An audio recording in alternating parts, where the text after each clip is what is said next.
You are listening to Lone Star Community Radio on 104.5 KCZWLP Conroe and 106.1 KZCCLP Conroe, and worldwide on irlonestar.com.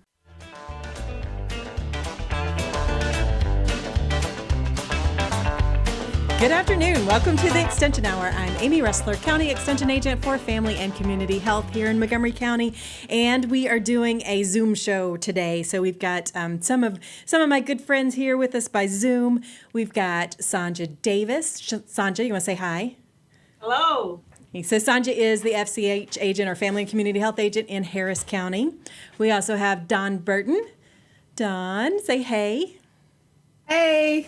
Dawn is a health specialist with Prairie View A&M Cooperative Extension Program, which is kind of, we call them, they're our sister agency, but it's also extension. We do the same kinds of things. And then we also have Craig Rotter with us today, and Craig is the leader of the Texas Rural Leadership Program. Say hey, Craig. Hello. And, hey, Amy. And I guess I should say Dr. Craig Rotter is with us. So, all right. So this group, we are all part of the Coming Together for Racial Understanding work group that Extension has put together. And, you know, a few weeks ago, we did a show together. And we talked about how to flip the script on race and ethnicity. And we had some really great conversations about things that we say to each other sometimes and how people respond to those.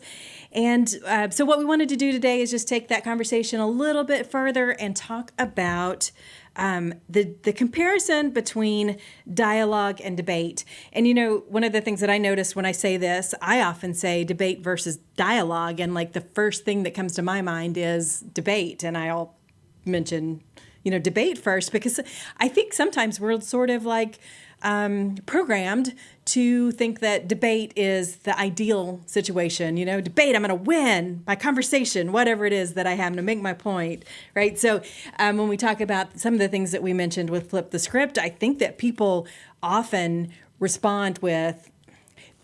probably respond with debate first, but dialogue might be one of the better ways to respond.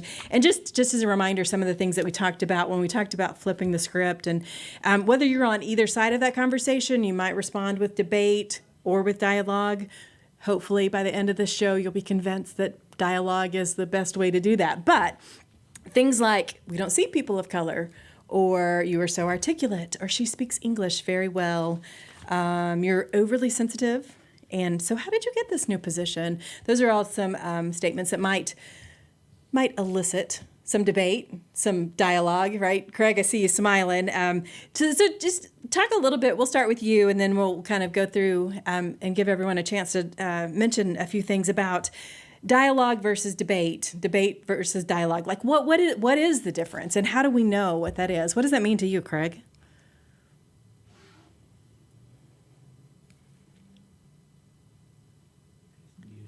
Oh, Craig, are you muted? There we go. Yep. I was. I wasn't even trying to talk. I was just trying to hit the button. So, but yes, there is definitely a difference between the two.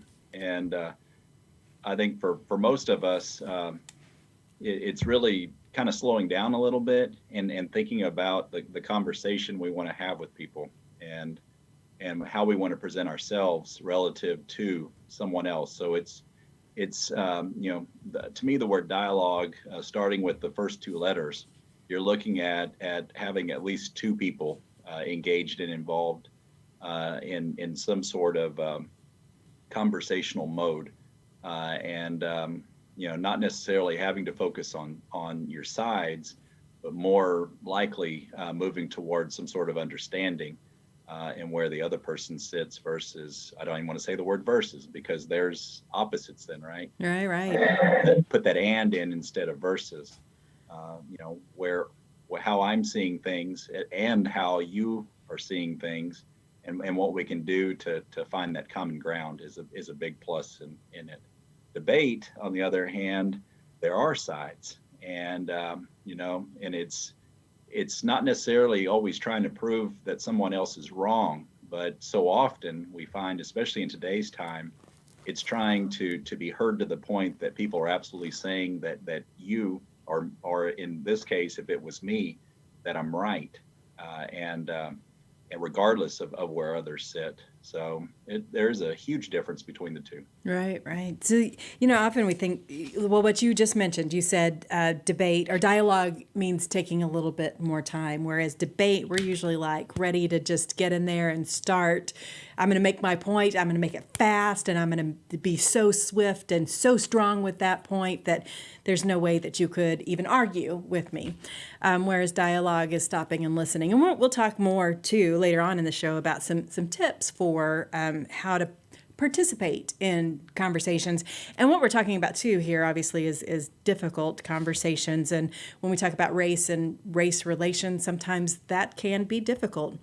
So hey, Sonja, you want to fight? Unmute? No, Yep. I don't want to fight. And I want to just, how I think about dialogue and debate. Dialogue is finding a common ground or some type of mutual understanding.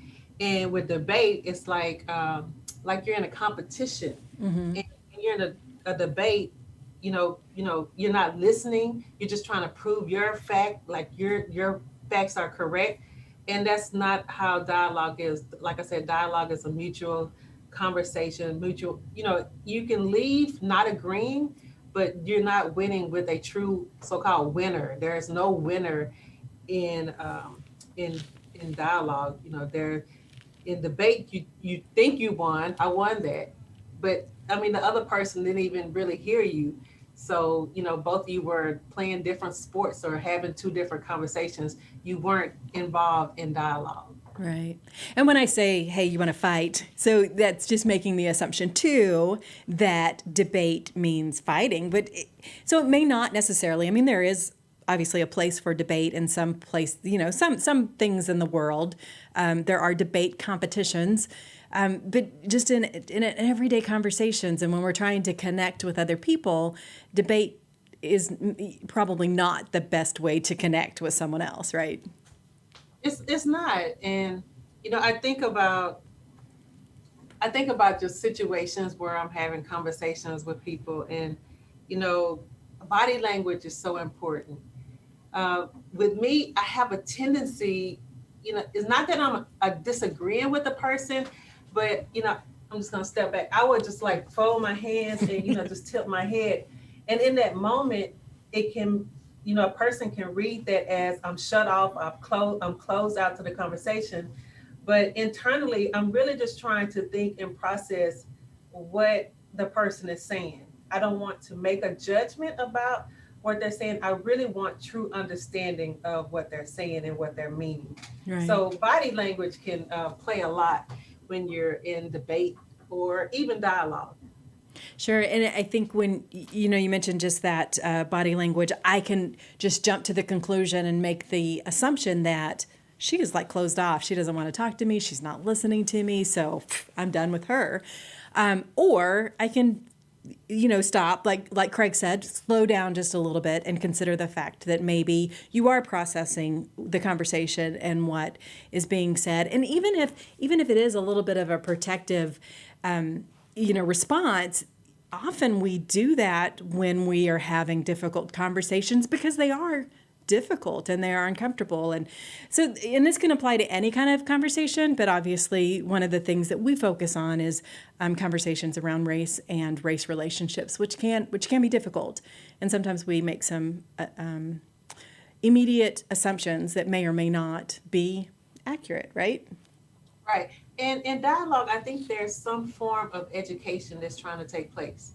And all of us are educators. So in that moment, it's not a bad thing to ask the person, do you understand what I'm saying? Do you get where I'm coming from? Am I making sense? That's something that you can ask the other person in that moment. Right. And if you see me like this, just ask, what are you thinking right now? Or, or do you understand what I'm saying? So that's something that we can consider. Just don't assume that, oh, she's left the conversation. She's not even here anymore. Right, right. So Dawn, I want to hear from you. Share a little bit with us what you, how you see debate and dialogue, or dialogue and debate.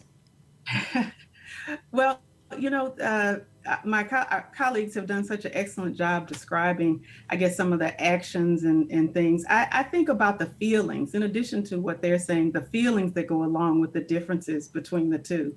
When it comes to dialogue, then I'm open, I'm receptive, I'm calm because I'm interested. I'm ready to learn. It's more of a relaxing interest, positive feeling versus debate. I'm charged up. It's like it's a competition and I'm ready to get to my point.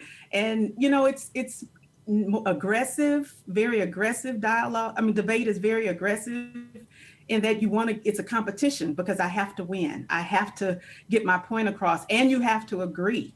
And I think that's another major difference. The difference between dialogue and debate is that in dialogue, it's okay to agree to disagree. You can understand someone's point of view without agreeing with it. And that's important because we all have individual lived experiences that come from different places. And, there's a validity in honoring someone's position or point of view.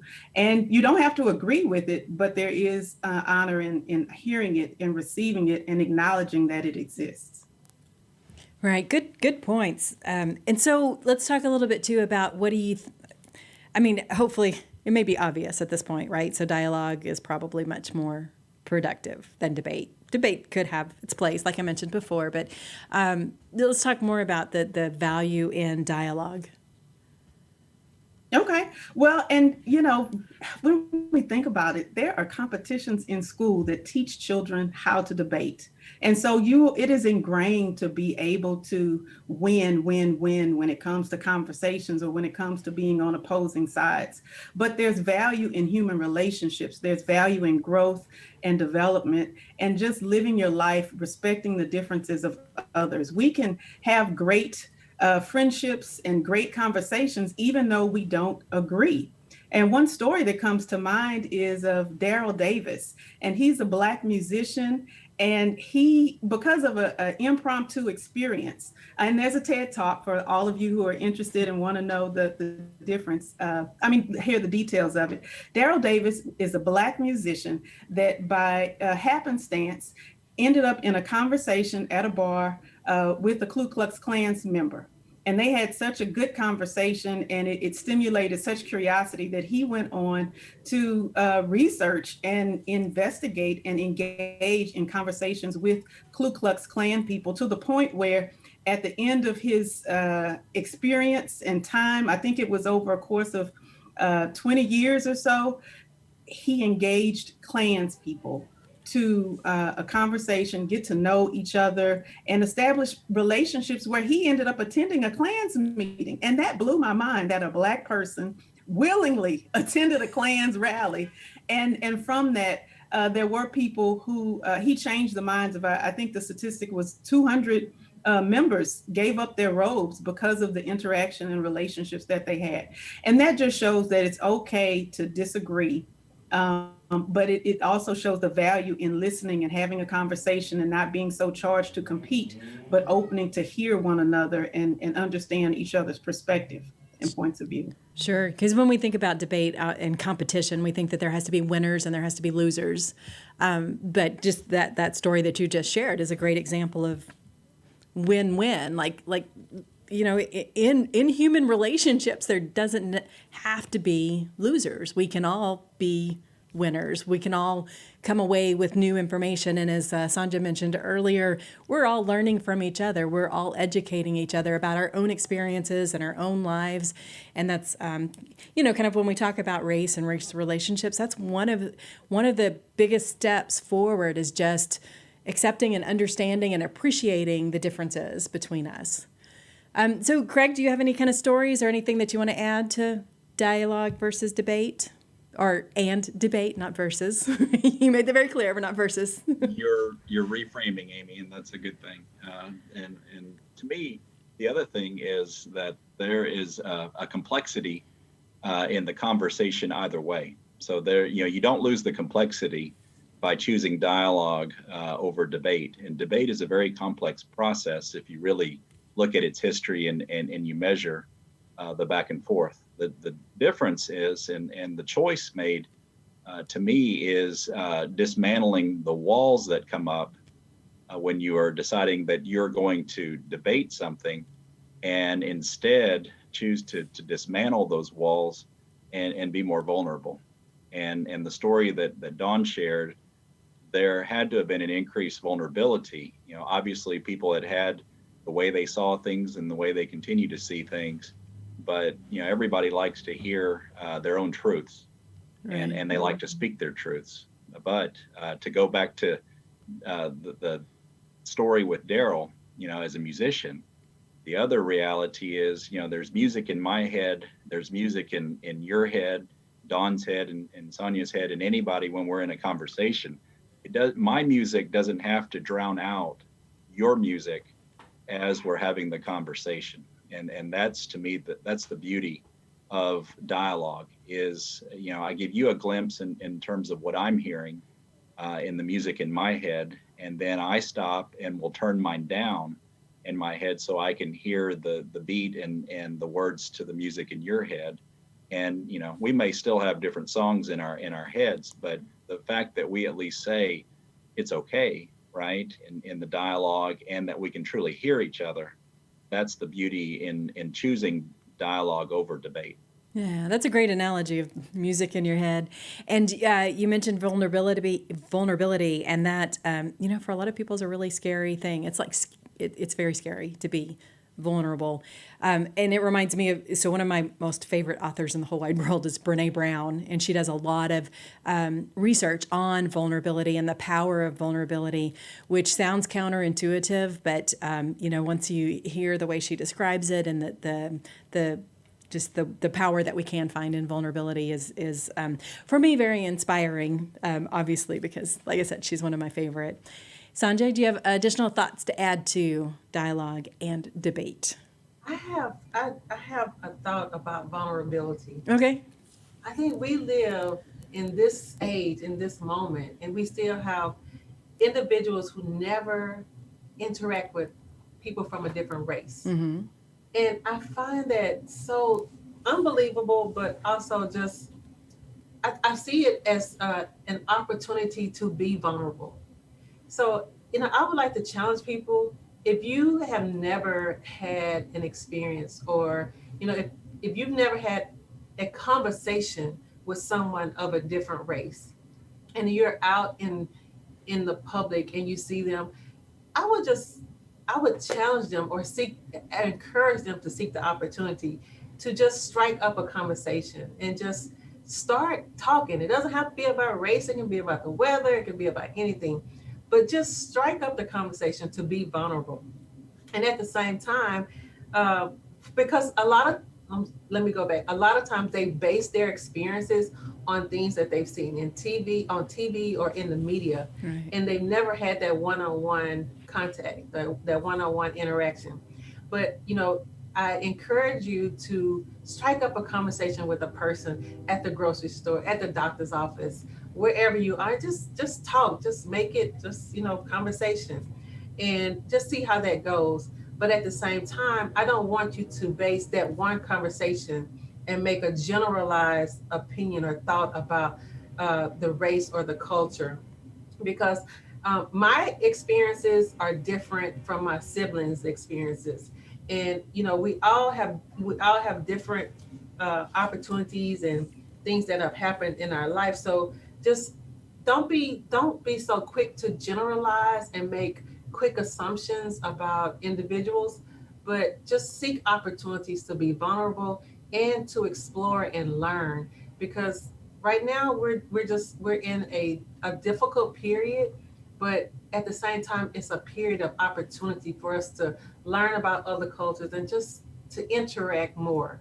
If you never, one thing I want to challenge myself, I don't think I've ever been to a white church or mostly a predominantly Caucasian church. I think I wanted to experience that. I've seen it on TV, but to actually go in and sit and fellowship, I think that's something that I want to do. So there are opportunities for us all to be vulnerable. Right, and as you're going into those with the idea and the spirit of dialogue and openness, and not not that spirit of debate, right? So I'm like going in to see what I can learn from these other people, which that's kind of what you're talking about in terms of vulnerability, that it's, if you've never been to a white church before, that might be something that's very uncomfortable for you and make you feel very vulnerable, because it's uncomfortable in a lot of different ways. So just opening up to that, and then being open to what can I learn from this conversation, from this experience, that will help me be a better person. Yes, I think it's a great opportunity, and I would welcome someone to come to my church. It's like having a cultural exchange. Yeah. One other thing that I wanted to mention about vulnerability too. So one of the previous shows we had Michael Potter, the horticulture agent, on, and we were talking about the freeze and the freeze damaged plants. And of course, I've got to make everything into an analogy. And I was like, oh, people are like that. Like you get damaged from one experience, and it makes you even more vulnerable. So he was talking about like when you prune away the part that's been damaged, and then that, for a while that plant becomes even more vulnerable. And so if another freeze comes in, then it can make them more susceptible to disease and those kinds of things than had they never been pruned back to begin with. So just taking care of each other and taking care of vulnerability. People and plants, there's a lot of similarities, a lot of analogies that we can make from that. Okay. And just treating everyone as an individual. Most definitely. Yes. And because like you said, everybody has different experiences. And so just because I have one conversation with one person who is of a different race doesn't mean that I can just assume that everybody of that race has that same experience or feels that same way. And you mentioned siblings, and I think it's amazing, sometimes to meet people from the same family, and like you have the same parents and you're like totally different people, right? So how does that happen? Because we're individuals and we all filter through our own lens of our own experience. Right. So we also wanted to talk about tips for participating in difficult conversations. So once you get to the point where you are open to dialogue and ready to engage, we wanted to go through some tips that would kind of help you stay engaged and to maintain that vulnerability that's needed to continue those conversations. And so we talked about so a lot of tips, and one of the first things that came up, Craig, was your idea, because you said that this was one of the things that you experienced. So you want to share that? Yeah, I'll definitely share. One of the things that came back to me was when I was in school, there was someone that we seemed to be complete opposites in behaviors. And at times there was even a little bit of resentment. And we were lucky enough to have a personality test that we took, several of us at the same time. And we realized that we really were complete opposites in how we absorbed information, the time that was needed to process something before we spoke, and this and that. And so once that was realized, for us, I think that the good thing was that we, for me personally, I stopped jumping to answer right away and gave this other person the opportunity to process what they were thinking, and then to share. And then was catching that others were not doing that after I caught myself doing that and had changed my behavior, and at times spoke up right away, but only to pause others from speaking, and gave this other individual an opportunity to process and then share what they were saying, because they could get extremely frustrated when they never got a word in, and then you had almost a debate between two people that weren't that individual, back and forth, and the conversation not just left them out from the beginning, but kept them out.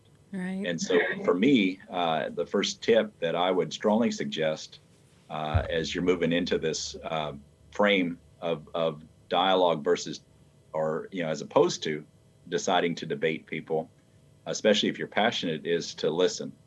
And not just listen, but to listen very carefully, and making sure that others have a chance to speak, and perhaps even making it a game for yourself that instead of trying to be the first to speak, being the last. and turning your frame around in terms of having the last word or closer to the last word than moving to the front always. And so I still have an issue with this myself in terms of interrupting people, especially as I recognize that they may be closing their statements. And so I'm still working on this, but the respect piece, if you keep respect as one of your core values and actually demonstrate that. I'm a leadership education expert and a leadership educator by profession with the Texas Rural Leadership Program, and in building that human capacity. And that respect piece is so key. And it definitely helps if you will hush your mind and then hush your mouth.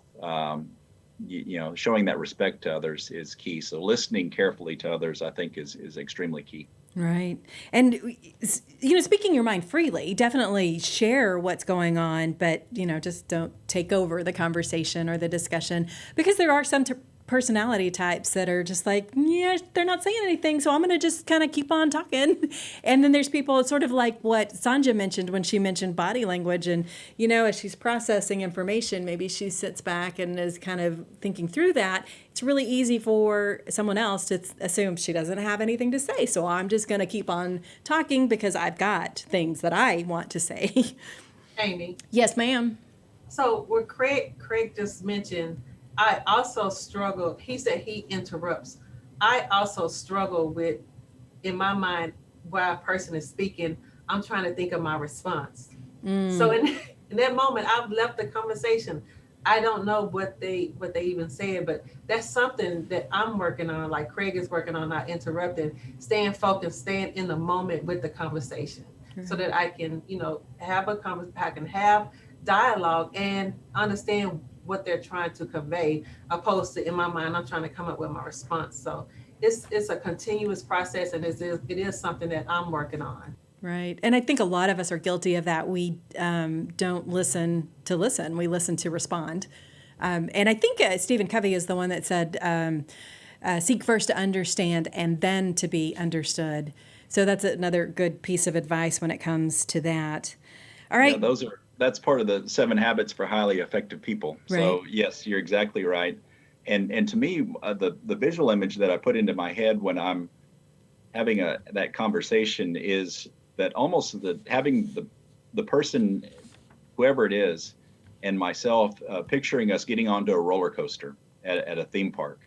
And so if you can imagine sitting in the seats together, the intimacy of external factors now playing a greater factor in your life than the person sitting next to you, but you're there to support, and you're there to experience that together. And so, if you can picture yourself with that person getting into the seat on a roller coaster, and and when they say something, you're probably going to hear them more, because there are going to be so many things shaking you that are outside of your head and that person's head.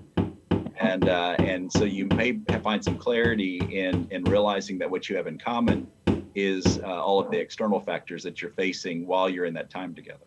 So a little strange analogy, but I find that helps my brain, because again, if I'm sitting with you or Sonja or Dawn on a roller coaster, all of a sudden we're going to experience something together, and that time together is so unique. Right.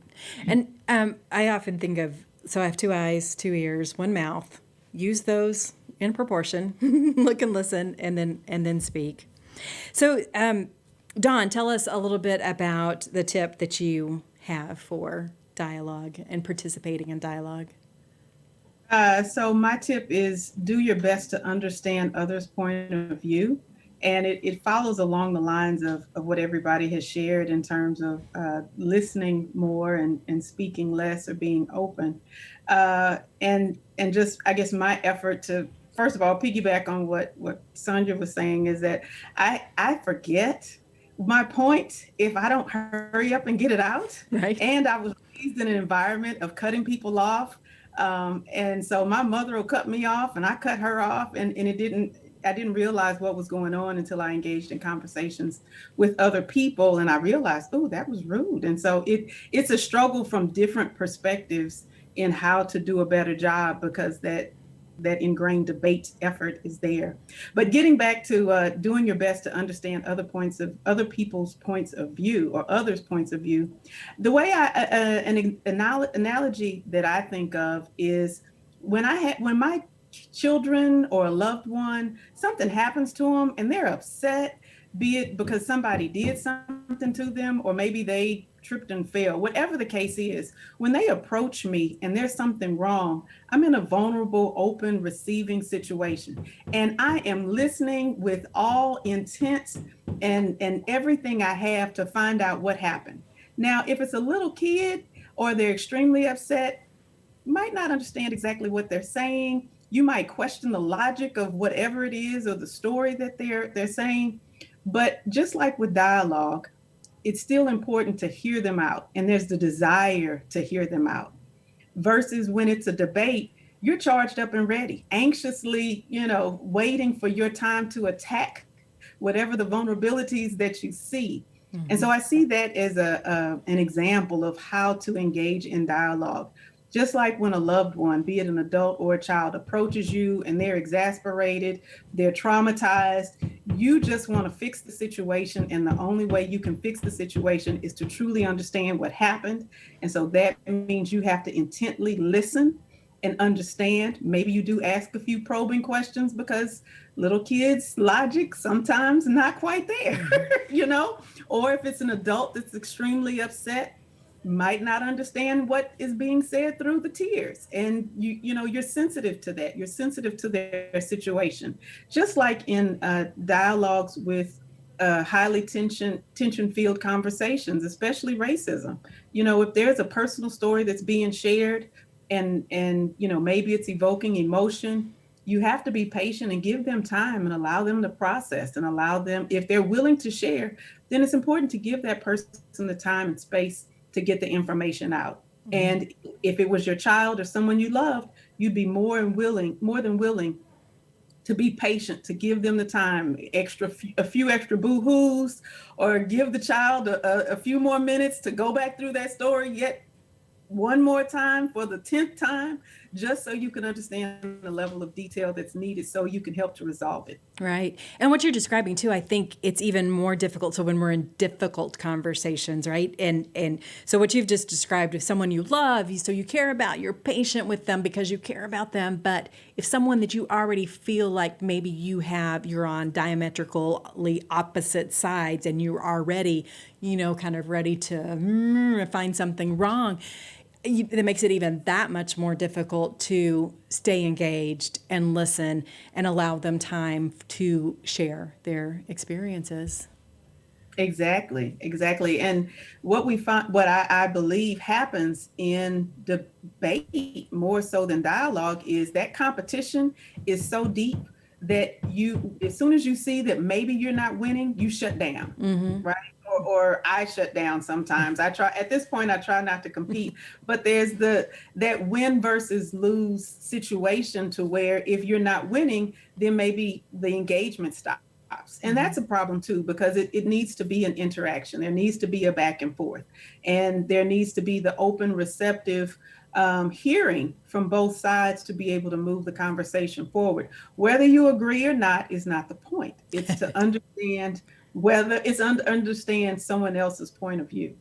Yeah. And so one of the other tips that you had mentioned when we talked before is whether you disagree or not, like it's okay to disagree, right? Right. It's okay to not agree. And that's the whole thing with debate. Debate, not only do I have to win my point, I have to get you to say mercy and agree with me, right? In a debate, it's not only expressing a good point, but it's also winning the person over to your side. And the dialogue is the complete opposite. There's the win-win situation of both people being able to respect and understand the other person's point of view. Agreement is not, it's not required. Right. And so Sonja, I want to call on you next for some tips participating in dialogue. What kinds of things do you want people to remember? I want people to remember that humor and a pleasant manner will always help. Like Dawn said, you don't always have to agree, but we can laugh about it and just walk away, knowing that we did not agree, but we do have that mutual respect for one another and, in our personal experiences. That is so important. We forget the power and the therapeutic nature of laughter, but it's okay. Just that's how you feel. I can respect that. And, we're good. You can still leave those conversations like that and not leave with a bitter taste or a bad feeling about the other person, but you leave with mutual respect that, we're just not going to come to terms of agreement on this matter, but you've had your experiences and I've had mine. Right. And another important thing that I think when we talk about, using humor and adding a little bit of levity to a conversation definitely is very helpful. Like, it releases a lot of stress. It just, and it's a good connection too if we can laugh about something together. I would just one kind of caveat, caution that I would add to that is to make sure that humor is appropriate and not misplaced in order to make fun of or put down or demean someone else, because sometimes we hide pain and we hide meanness behind a guise of, I was just joking. And kind of what we talked about before with flip the script, like, why are you so sensitive? I was just joking. So just to add a little bit to that. So use humor, but use it appropriately.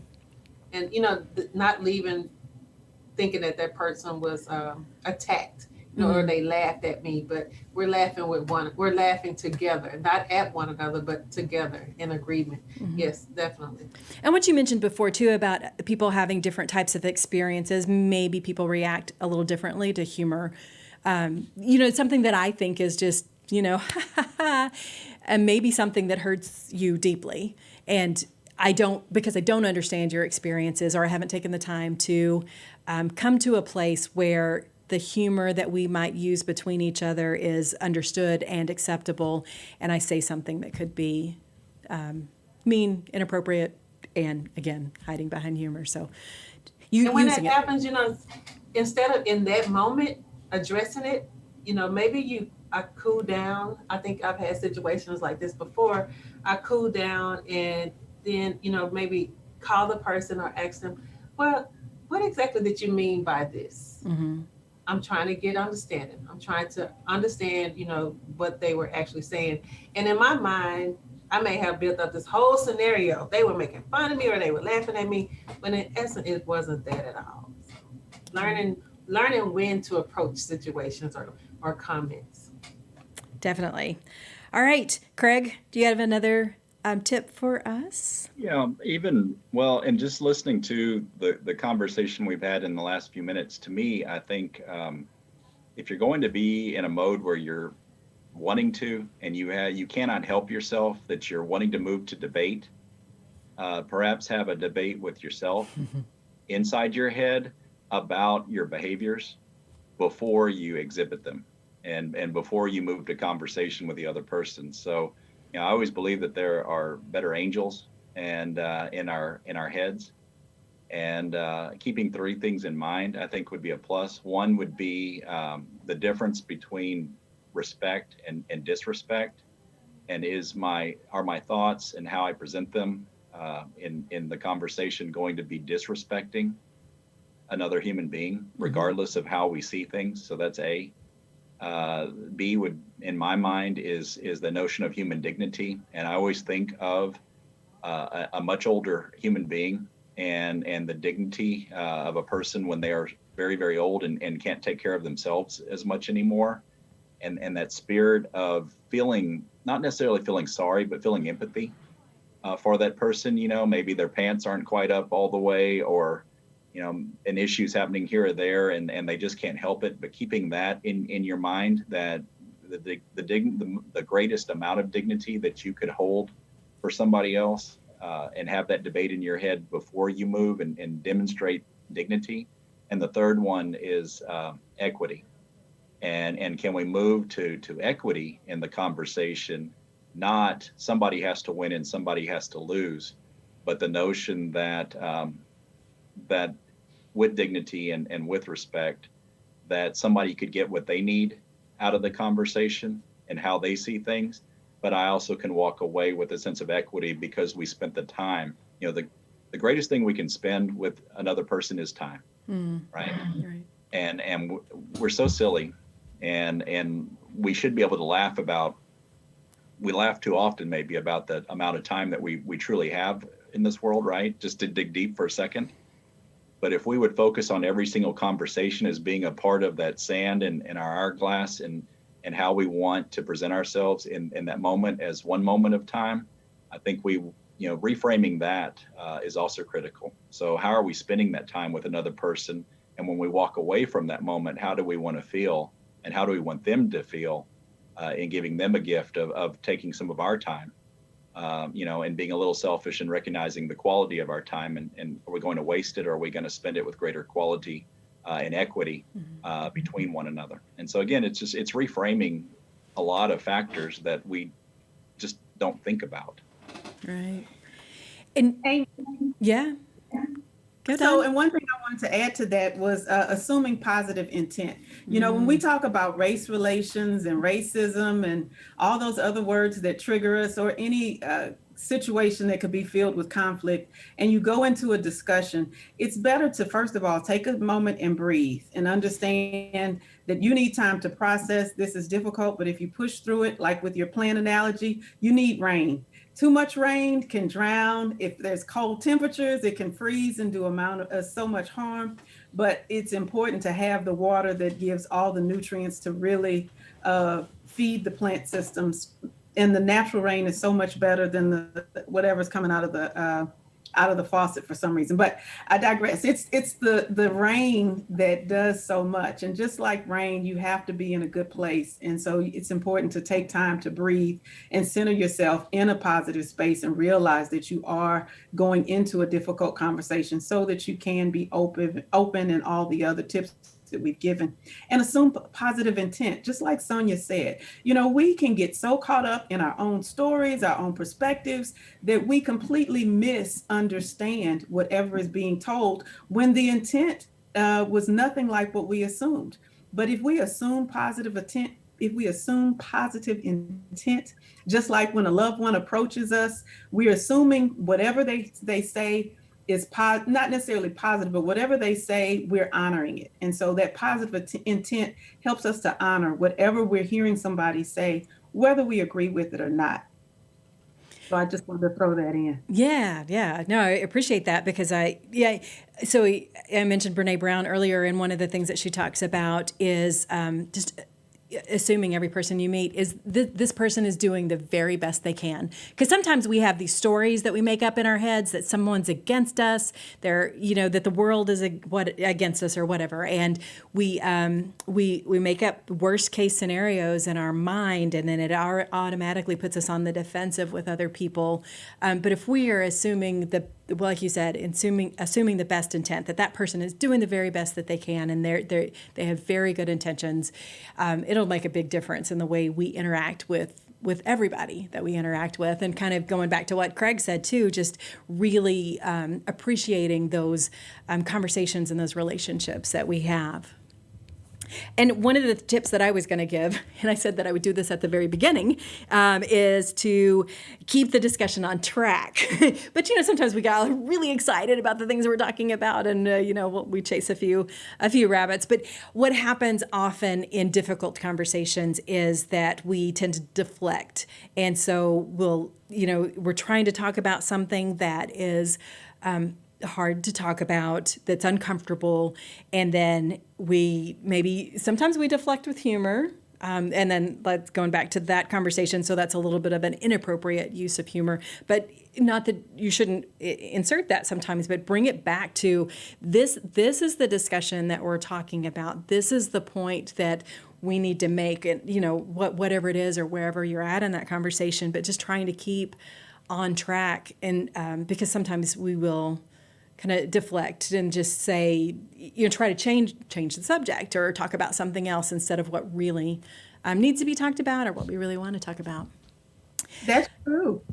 Yeah. So we wanted to mention too a couple of times. So it's easy to see, here's all these tips for being a good dialogue person. And then you get into the heat of a conversation, and that may be difficult to remember all of that. So there's some current hot topics that are out there, right? That especially around race and race relationships. And so we wanted to talk just, in these last few minutes, we have just a couple minutes left. And so kind of want to go around to each one of you and talk about just briefly some of those, how do you stay in the moment and in dialogue in current hot topics? So whatever it is that, is on your mind right now, social movements, politics, the disparities as a result of the recent winter storms that we had, all of those kinds of things. And Dawn, I see you on screen, so let's start with you. Okay. So, first thing, I guess the self-focus and self-practice with anything, and understanding that within disparities and inequities, there's only so much you can do. I get overwhelmed sometimes when I just see how much hurt or how much devastation has been done. And so I have to calm down, I have to breathe, and then I have to figure out what is my wheel of influence. With the winter storm, what can I do? I might not be able to save and help all of the people who were negatively impacted, but there are certain things that I can do.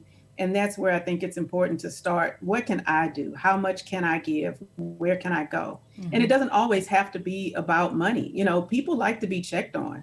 And so as it relates to the winter storm, just reaching out to people I know and just giving a check to say, hey, are you okay? Do you need anything? What do you need and how I can help? And I find that that's beneficial because it takes the focus off of me and it puts the focus on someone else. And even if I'm experiencing something negative, just that human interaction, that human connection and contact lifts my spirits. And then it also can lift the other person that I'm engaging with, lift their spirits too. And sometimes all you need is a good hug. To me, it's nothing better than a really good hug. And in the midst of devastation, I might not be able to donate millions of dollars to fix all the problems, but definitely I can be a listening ear. I can, if I have food to share, then I can do that. And I can just listen, because sometimes people just need to get it out. They need to talk. They need to share. They need to hear themselves think out loud.